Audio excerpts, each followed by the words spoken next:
Friends, welcome our channel Vidya classes family. आज बात करेंगे क्लास 12th एनसीईआरटी इलेक्ट्रोकेमिस्ट्री से। इंटेक्स क्वेश्चन है 2.4।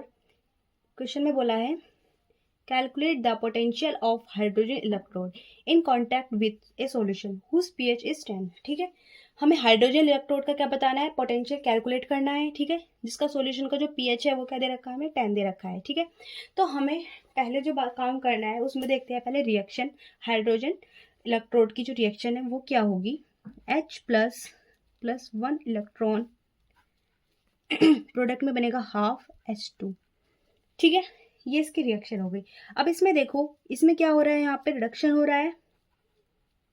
ठीक है, पीएच वैल्यू क्या दे रखी है, 10।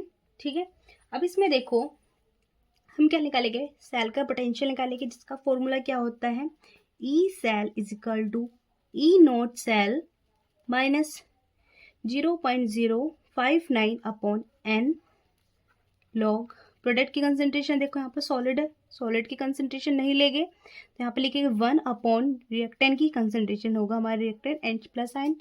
ठीक है, अब इसमें देखो यहाँ पर हमने पढ़ा है, अगर हम पीएच की वैल्यू निकालते हैं तो फॉर्मूला होता है pH is equal to minus के लॉग H प्लस की कंसेंट्रेशन। ठीक है, अब ऐसे ही अगर हम इसको इस तरह भी लिख सकते हैं, log 1 upon H plus ion की कंसेंट्रेशन। ठीक है, तो ये हमारा फॉर्मूला हो गया पीएच निकालने का। अब यहाँ पर देखो, इसकी जगह log 1 upon H plus ion की जगह डायरेक्ट हम पीएच लिख सकते हैं।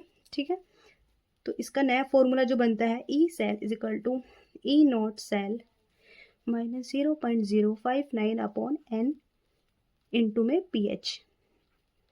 ठीक है, ये फॉर्मूला कब यूज करेगी, जब सॉल्यूशन का पीएच दिया हो। ठीक है, अब बात करेंगे हम यहाँ पर, इसमें वैल्यू रखेंगे।